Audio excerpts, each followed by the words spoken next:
Bert Mix TV mga kapower, ang iyang litsyo, nagbuhat sa glitson kwali.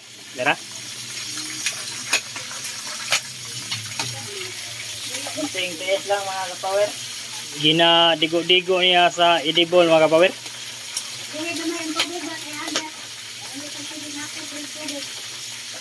Ayan na mga kapower. Malapit ng madugay na maluto. Kung linagay pa yan sa uling, yung baga mga kapower, litson bili yan. Pero hindi naluluto, inilagay na lang sa kawali.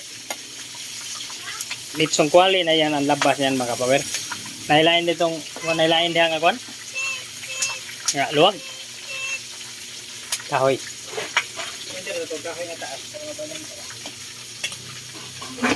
Hindi